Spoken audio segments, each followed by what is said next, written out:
on va passer à cette partie sur les armées disponibles. Avec un petit avis sur chacun, même si, bien sûr, je ne connais absolument pas toutes les figurines, et c'est un avis vraiment approximatif, hein, parce que je n'ai joué que... je joue qu'une seule armée en fait pour l'instant, donc je sais pas vous dire les autres. Je suis vraiment désolé, mais en fait j'ai mon micro qui balance, et donc du coup vous allez peut-être avoir un audio un peu pourrave. Je suis vraiment désolé, c'est vraiment un test, c'est la première fois que je fais ça, donc ouais, veuillez m'excuser. Alors, en premier lieu nous avons les guerriers du chaos, donc voilà, je vous mettrai sûrement des images en fond, hein. Donc là, c'est plus des gros bourrins bien résistants avec beaucoup d'armure, bien d'arc. Bon, c'est le chaos, donc c'est vraiment les méchants du monde de Warhammer. C'est des très belles figurines, elles sont variées. Euh, Par contre, j'ai mis qu'on pouvait y avoir peu de tirs, enfin, elles avaient peu de compétences en tir, hein. Bon, on peut pas être gros bourrin et savoir bien tirer à l'arc, hein. En deuxième lieu, nous avons les elfes noirs. Donc là, je vais mixer des pirates, des corsaires, et effectivement, ils sont assez... voilà, ils sont très... Tout ce qui est assassin, pirate, tout ça. Donc c'est encore des très belles figurines. Très variées. Là, on peut retrouver plusieurs monstres mythologiques, tels que des dragons, méduses. Voilà, et tout ce bordel-là. Par contre, c'est des elfes, et les elfes sont quand même fort chétifs, hein. C'est pas les... on les appelle les tapettes, hein. Bon, enfin, voilà. Moi je joue les elfes, et voilà. Donc ils sont quand même très chétifs, maigrichons parfois, donc ils n'ont pas beaucoup de résistance au coup. En deuxième lieu, les elfes sylvains, mes petits chouchous. Alors là, j'ai mis que c'est des figurines plus ou moins équilibrées, donc par cela je veux dire qu'il y a des régiments, des figurines qui peuvent être plus défensives, avec beaucoup d'armure, etc. D'autres qui sont vraiment faits pour aller au corps à corps, etc. Mais bon, tous les elfes, enfin les elfes sylvains depuis le plus jeune âge, s'entraînent à manier l'arc et la lance. Donc voilà, donc en tir, c'est les meilleurs archers. C'est les meilleurs archers de l'ancien monde. Donc si vous êtes comme moi et vous aimez bien jouer en fourche et blablabla, en fourbe et à tirer en distance, prenez des elfes sylvains, ça c'est sûr.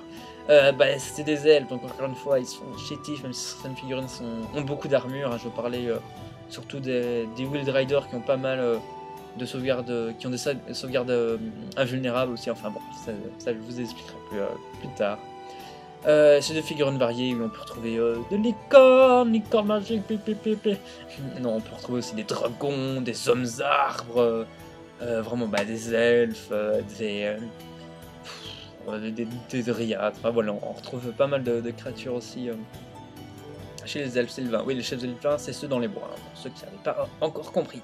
Alors, le quatrième sont les ogres. Alors, les gros ogres qu'ils aiment manger, ils boivent de la soupe, les petits enfants, tout ça. Alors, j'ai mis que c'était très résistant. J'ai déjà joué en tant que responsable de mon magasin de Game Workshop. Franchement, c'est horrible. Il n'y avait que quelques figurines parce que leur valeur en points... bon, ça, je vous parlerai des points après, mais leur valeur en points était très élevée pour une seule figurine, donc du coup, ils en avaient moins. C'est des figurines vraiment très résistantes. Je pense qu'elles ont 3 points de vie, elles ont une endurance de ouf. Enfin, c'est vraiment un truc de ouf, comme elles sont résistantes ces bazars. Pourtant elles ont pas beaucoup d'armure, c'est ça en plus. Elles sont limite torse-poil, et, et voilà, ils se prennent des coups mais rien à foutre quoi. Donc voilà, j'avais mis des figurines peu variées, oui effectivement.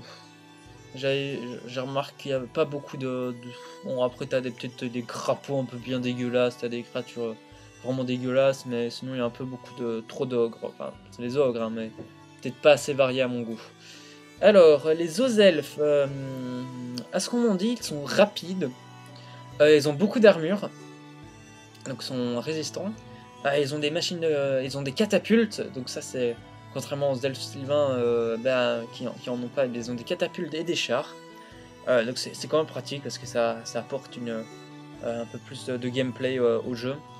Et moi personnellement, je n'aime absolument pas ces figurines. Enfin, ces figurines, cette race en général, moi je n'aime absolument pas les hauts elfes. Je sais pas, je les trouve pas très beaux. Voilà. Sinon, je sais bien qu'ils ont des griffons, aussi des dragons. Mais voilà, je sais pas plus vous dire chez eux. Alors les nains, les nains, une mine. Une mine. Bref, alors les nains sont l'un des uniques possesseurs de la poudre.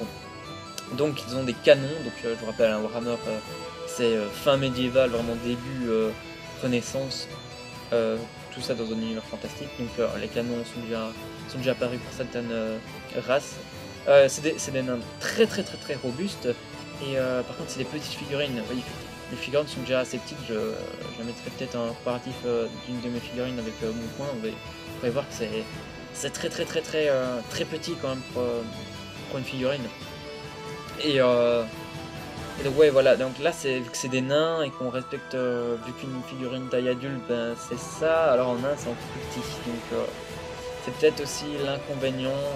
Il faut voir si ça gêne les gens, il faut s'habituer aussi à la taille des figurines, il faut aussi voir pour peindre, vraiment pour les détails, pour pas que ce soit trop galère. Enfin voilà, je sais pas trop, mais en tout cas c'est des petites figurines. Les Bretoniens, alors là... Voilà, là ça fait vraiment les Bretoniens à l'Empire. Bon, je vais les mettre ensemble, enfin ils ne sont pas ensemble, hein, mais je vais les mettre ensemble parce que c'est un peu le même avis pour moi. Pour moi j'ai vraiment mis peu varié, donc voilà, c'est souvent des humains, tout ça, donc vraiment pour les grands fans des petits soldats en plomb de Napoléon, tout ça, c'est voilà, vraiment l'Empire et les Bretoniens sont faits pour vous parce que c'est vraiment ça. Ils sont une grande force de cavalerie, donc ça c'est le point fort que j'ai souligné chez eux. Sinon, je trouve vraiment les figurines peu de détails et pas très jolies à moi. Donc voilà. Et eux aussi ont découvert la poudre. Alors là, nous rentrons dans une belle race aussi, les contes vampires. Alors là, franchement, c'est une race que pour moi je conseille à des personnes qui ne savent pas trop quoi choisir. Car c'est vraiment elles sont bien variées. On peut trouver des vampires, des guerriers squelettes, des chauves-souris, attends, qu'est-ce qu'il y a d'autre, des zombies aussi. Voilà, on peut vraiment retrouver de tout dans cette armée. Les figurines sont super belles, et j'ai mis aussi un style de combat varié, plus équilibré, donc que ce soit magie et... magie, oui, parce que la malédiction vient d'un grand sorcier, donc magie... en tir, je pense pas qu'ils sont très mauvais, enfin, ils sont pas aussi pires que les ogres. Et voilà, ils ont aussi beaucoup d'armure, pour des coups par accord, c'est pas mal. Alors, on passe maintenant à d'autres morts vivants, on passe au roi des tombes. Donc là, avis aux fans de Pharaon, c'est fait pour vous. Alors, j'ai mis que c'est une armée un peu kitsch, parce qu'il y a beaucoup d'or. Ouais, bon voilà, c'est des pharaons, quoi, c'est des soldats squelettes, en fait, Pharaon. Figurine très belle, mais quoique peu variée aussi, quoi, donc voilà, ok, genre, c'est des guerriers squelettes, donc il y a beaucoup de squelettes, mais à part les statues, vraiment les statues à l'image des dieux égyptiens, et quelques serpents nués, tout ça, il n'y a pas beaucoup de grandes variations niveau roi des tombes. Enfin, je vais pas trop leur cracher dessus vu que ma petite copine les joue, mais bon. Par contre, c'est des figurines vraiment très belles. Par exemple, le Sphinx de guerre est magnifique, quoi. On en tombe par terre, mais beaucoup d'or, donc c'était un peu kitsch. Alors j'avais mis que c'est des figurines très chétives, et avec eux il faut absolument jouer en magie, parce que c'est vraiment ça leur point fort, c'est la magie. Franchement, ne jouez pas les rois des tombes si vous n'aimez pas la magie, parce que ça, vous allez vous faire déglinguer comme pas possible. C'est vraiment des figurines chétives de chez chétives. Et non pas d'armure aussi, ça ils sont quasi à poil, enfin ils sont à poil. Enfin, ils ont plus de poils, c'est des squelettes. Enfin bref, les démons du chaos, alors là j'ai rien mis, je ne sais rien de eux à part que c'est des méchants. Je n'en sais rien de chez rien. Donc voilà, je sais pas s'ils sont avec les guerriers du chaos ou pas. Si ça fait une seule race, mais enfin bref, les démons du chaos, j'en sais absolument rien. Les Scarven, donc les Scarven sont des hommes rats, donc voilà, sont des hommes rats. Et eux, les figurines, ça va, sont jolies, enfin, elles sont vraiment affreuses. Enfin, elles sont affreuses mais belles. Je sais pas si vous me comprenez, quoi. Elles sont un peu, elles sont moches, quoi, mais elles sont belles. Enfin, c'est compliqué. Et moi, cette armée me ferait vraiment penser à un dessin animé de quand j'étais petit, enfin vous connaissez peut-être pas, mais c'est l'habit de Redwall, donc c'est des petits animaux du bois qui présentent, qui protégeaient leur abbaye contre une armée de rats comme ça, bien moche, et bah, qui nous faisait penser à Scarvan. Mais les figurines sont vraiment très belles, plein de détails. Et ce qui est assez sympa à souligner, c'est qu'ils ont des machines de guerre, ils ont des roues, limite des motoroues destructives avec des lames partout, des catapultes de la mort. C'est vraiment des... Je vous passerai quelques machines de guerre qu'ils ont parce que c'est vraiment impressionnant. C'est très très très beau. Donc voilà, les hommes lézards. Alors les hommes lézards, ça, faut vraiment être fan de dinosaures et de reptiles parce que moi je kiffe absolument pas. C'est plus tout ce qui est un peu Amazon, tout ça, un peu tropical, voilà, on va dire. Voilà, c'est tout ce qui est vraiment forêt amazonienne, limite. Ça correspond à la forêt amazonienne environ dans le monde réel, cette armée-là. Et ce qui est sympa à souligner, c'est j'avais vu un gars qui jouait les hommes lézards qui achetait un hélicoptère pour eux. Et donc on voit des hommes lézards qui sortent d'un hélicoptère. Oui, dans Warhammer Battle, c'est bizarre. Mais voilà. Les orques, alors là j'ai mis que c'était des gros bourrins, voilà, c'est le war, c'est les bourrins. Par contre ils sont très nuls à l'arc, ça c'est... Ils ont des muscles comme pas possible, mais ils sont une grosse merde à l'arc. Ils doivent avoir 2 de CT, donc c'est vraiment faible, et c'est compliqué de jouer à l'arc, à la distance avec eux. Les figurines sont belles, ouais, sont belles, elles sont sympas, sont bien, ouais, elles sont sympas, mais moi aussi peut-être pas très variées à mon goût, hein, voilà. Les gobelins, alors les gobelins ils sont dissidents comme dirait Maulenon, parce qu'ils sont vraiment mal dressés, ils se chamaillent entre eux, ils forment pas de beaux régiments, tout ça, ils sont complètement nuls à l'arc.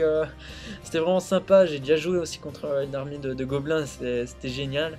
Et j'ai souligné le truc qui m'a fait vraiment râler, qui m'avait tué un régiment de 5 figurines, mais vraiment de bonnes figurines dans mon armée. C'était les gobelins fanatiques, donc c'était des gobelins, quand on s'approche à plus de 10 pas de leur arbalétier gobelin, bon, ils lancent un gobelin fanatique, donc c'est un gobelin complètement con qui a un gros bout de destruction, qui tourne comme ça, et qui dès qu'il va toucher quelque chose, explose. Donc voilà, c'est complètement con, mais ça fait des ravages comme pas possible. Et j'ai souligné que c'était ça leur grand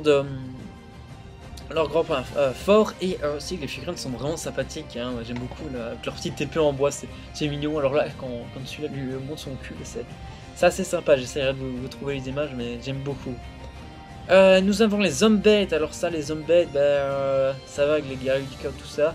C'est vraiment, ouais, des minotaures, etc. Je crois qu'il y a des cyclopes. Et là, je pense que c'est plus aussi au corps à corps qu'ils y vont. Corps à corps magie. Mais encore une fois, je ne sais pas vous dire plus. Et en dernier, nous avons les nains du chaos. Enfin, je peux dire que c'est ridicule, mais voilà quoi. C'est les nains méchants. Et noirs, et rouges. Donc voilà, cette deuxième partie de la vidéo est terminée. Je ne sais pas si je vous donne rendez-vous déjà à la partie 3, s'il y en aura une partie 3, enfin je sais pas, je vais continuer à m'enregistrer en tout cas. Mais voilà. Donc tout à l'heure je vous ai parlé de points, donc les points représentent environ la force de l'armée. Chaque figurine a une valeur en points. Pour pouvoir jouer une partie équilibrée avec votre adversaire par exemple, je dois avoir la même valeur de points que lui. Par exemple, j'ai dans mon armée un régiment de 120 points et un autre à 30 points. Donc ça me fait une armée à 150 points. Et donc mon adversaire doit aussi avoir 150 points pour une partie équilibrée. Bon, 150 points à peu près, hein, on n'est pas à 20 points près, enfin voilà. J'ai noté que Warhammer est un jeu qui n'est pas forcément pour les enfants. Oui, effectivement, j'ai vu vraiment peut-être un gosse de 9 ans venir 9-10 ans participer à un événement Warhammer. Et mais sinon, c'est limite ado. Et surtout adultes de 40 ans qui, voilà, des bons vieux femmes, des bons vieux fans nostalgiques, voilà, vraiment, qui aiment tout ceci, qui aiment encore jouer aux petits soldats, voilà. Donc il y a beaucoup d'adultes qui jouent. Et des femmes aussi, surtout des femmes, hein. C'est pas un jeu forcément réservé, excusez-moi, aux hommes, hein, pas du tout. Donc j'ai mis oui, un gros défaut pour Warhammer, c'est le prix. En effet, pour tout le matériel que je vais vous citer en bas, en plus des figurines, vraiment pour bien commencer, il va vous falloir dépenser 100 €, oui. Donc c'est vraiment pas donné à tout le monde. Vous dites peut-être, ah oui, mais non, mais je m'engage pas dans un truc aussi cher. Mais vraiment, si vous êtes intéressé, que ça vous tenterait vraiment, lancez-vous, parce que c'est vraiment un jeu qui vaut la peine. Je ne sais pas vraiment vous refaire ressentir l'envie de vous lancer, mais en tout cas c'est vraiment un bon jeu. Je vous mettrai des vidéos en plus, hein, pour des tutos par peinture par exemple, le bon matériel commencer, même si je vais vous le citer ici, des vidéos d'autres personnes, et aussi une petite présentation de Warhammer 40 000. Donc c'est avec cette vidéo là que j'ai découvert l'univers de Warhammer Battle et 40 000. Donc c'est monsieur, je l'ai ici sous les yeux, Akiba Avenue. Donc voilà, je mettrai le lien de sa vidéo dans la description. Alors j'ai juste un petit conseil à vous donner. Alors, si vous êtes intéressé et que vous aimeriez bien vous lancer, n'achetez pas trop de figurines d'un coup, parce que effectivement ça prend du temps. Il faut monter de la figurine, la sous-coucher, la peindre, voilà, la peaufiner, puis faire le socle, faire des décors sur le socle, le peindre, coller les décors, tout ça, puis coller la figurine, voilà, donc ça prend du temps, ça prend énormément de temps. Moi ça fait j'ai mis 3 mois et j'ai 3 régiments, donc j'ai environ 32 figurines. Et voilà, il me reste plus que 12, et donc en 3 mois, j'ai fait quand même, je suis vraiment nul en maths, peut-être 20 figurines. Donc voilà, ça prend du temps, Il y en a qui aiment beaucoup prendre leur temps, donc voilà, il faut être patient, vraiment pour ce jeu, il faut être patient, ne pas vouloir tout d'un coup, parce que vous allez avoir du temps avant de pouvoir jouer vraiment une partie, il va falloir le temps de monter vos figurines, etc. Donc n'achetez pas trop de figurines d'un coup, parce que vous allez vous dire, ah ouais non, il me reste encore tout ça, j'en ai marre, j'abandonne. Vraiment faites petit à petit, achetez petit à petit, et vous aurez vraiment le plaisir qui sera là. Donc sans plus tarder, je vais passer au matériel qu'il va vous falloir. Alors tout simplement une boîte de figurines avec les grappes, donc je vais vous montrer un peu ce que c'est, la boîte de figurines adéquate à votre armée, hein, ce que vous voulez, etc. Une pince à plastique, une pince à plastique, tout simplement, je vous mettrai aussi des images en fond, pour détacher les petites pièces de la grappe, parce que voilà, on a une grappe et les pièces sont attachées, on doit les découper. Une lime pour enlever les résidus de plastique sur les pièces, donc voilà, parfois on coupe mal et donc il reste encore des gros bouts de plastique qu'il faut limer pour bien pouvoir coller la figurine. Et donc on fait ça avec une lime à ongles, ça va vraiment. Une colle à plastique pour pouvoir coller les pièces ensemble. Bien sûr la colle PVA et la colle forte après pour les socles, etc. Mais bon, ça c'est tout le monde doit en avoir, hein, je pense. Des pinceaux, bon c'est classique, mais bon il faut des petits pinceaux, des gros pinceaux, les amis. Les peindre ici doivent en avoir 35 000, hein, donc voilà, pour ça, ne faites pas trop de soucis, mais bon, il faut des pinceaux pour pouvoir peindre, hein, ça, voilà, vous comprenez. Donc des peintures citadelles, on peut utiliser n'importe quelle peinture, mais j'avoue que c'est assez compliqué pour faire les différentes nuances de couleurs, pour bien doser la dilution, etc. Donc, et puis le répertoire Game Workshop propose vraiment une large gamme de peintures vraiment sympathiques, genre pour faire du faux sang, c'est super réaliste. J'ai fait croire à ma belle-mère que je saignais du nez, mais en fait non, c'était de la peinture qu'on m'avait mis au bord du nez. Et il y a des figurines de la peinture pour par exemple donner un effet d'acier ou de métal, ou encore d'oxydation, c'est très beau, de taches de boue, de rouille ou d'or, tout ça, c'est vraiment des peintures super belles. Et voilà, elles sont pas chères, dans mon magasin c'est 3 €, et avec un pot, vraiment si je vais comme un bourrin, je fais 50 figurines, mais vraiment si je le fais avec un bourrin, on ne recouvre pas toute la figurine d'une seule couleur, donc voilà, donc il y a vraiment de quoi faire pour peu cher. Des dés de 6, oui, donc ça il va falloir plusieurs dés standards, hein, ou des dés à 6 faces, 1, 2, 3, 4, 5, 6. Il va vous en falloir plusieurs, oui, donc les dés c'est important dans Warhammer, vu que c'est ça qui va par exemple décider du nombre de dégâts que vous allez infliger, si vous touchez ou pas votre adversaire, si vous devez prendre la fuite ou pas, si vous avez des pertes dans votre régiment, tout ça. Donc voilà, les dés c'est très important.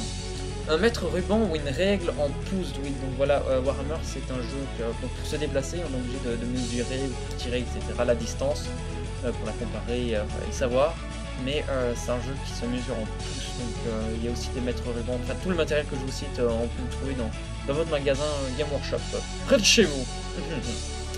Un codex de l'armée, donc chaque armée a un codex magnifique, franchement des images super belles regroupant l'histoire de votre armée, l'armurerie, donc les pouvoirs spéciaux, les options que vous pourrez ajouter, par exemple la hache de guerre du dieu machin, Machemina, voilà, enfin voilà.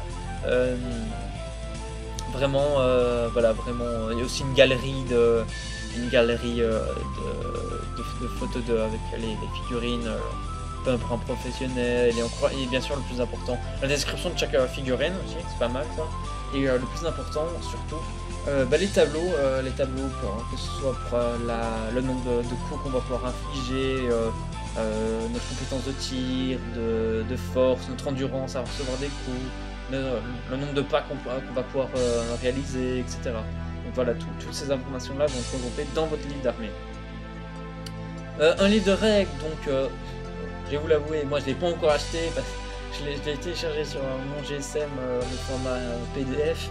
Mais voilà, donc ça, le livre de règles de base pour vraiment savoir jouer à Warhammer, parce que c'est quand même un jeu complexe, c'est pas un Uno quoi, c'est vraiment c'est pas vraiment complexe, c'est pas non plus comme Risk, enfin, quoique ouais c'est un peu près comme Risk, vraiment un peu près, mais voilà, les règles sont pas difficiles, mais il faut quand même savoir les lire, il faut quand même prendre du temps à les lire et à les comprendre.